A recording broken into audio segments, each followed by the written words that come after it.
this home, but there's a feeling in my bones, like a part of me don't know what home is anymore.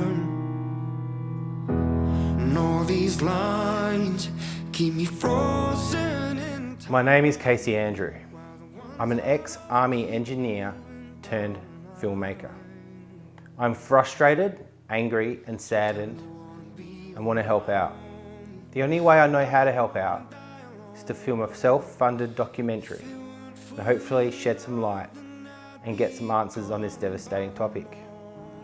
I'm embarking on a mission to ask the questions and get a better grasp on why this is happening to our veteran community. If I can help just one person, it'll be worth it. But I'm going to aim higher. I want to help every single one of you suffering from mental illness. I hope to tell the world about solutions, coping strategies, support organisations, and what is and isn't working through the stories and experiences of our veterans. Within this doco, I hope to talk to doctors, non-for-profits, veterans, politicians and families directly affected by suicide. No, it's a horrible, dark place. But it's funny, you don't actually realise you're there until you can't get out of it. I'm still getting out of it. Every day is different. Every day is some days are good days, some days are bad days. But I think with me, what gave me the strength was knowing that my daughter is a beautiful 25-year-old, and I have an assistant staffy, and I have to get out of bed for him every day.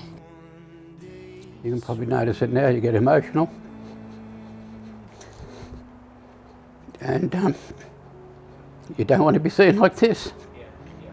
And I mean, this is just a simple interview. Nothing to stress me, nothing to bring it on.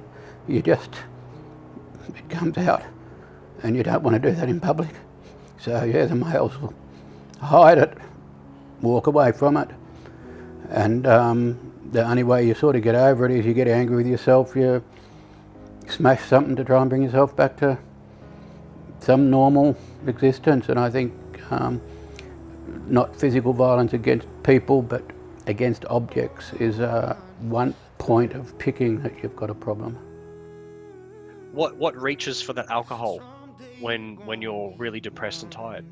The mind. Yeah. It's the mind that does it. What reaches for that bad food when you should be eating better? Your mind. What's the thing that makes you sit on the couch instead of going for a run? Your mind.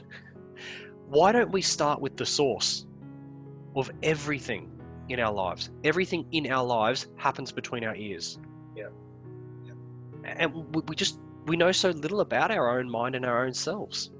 So I think that to go back to the whole men not putting their hands up for help thing, I stole that statistic from construction workers, where out of 100 who took their lives, only 6 put their hand up for help. The rest went on and went, you know what? I just got to fix things that are in front of me, or I'm better off doing this on my own. 700 plus suicides since the Afghan campaign started.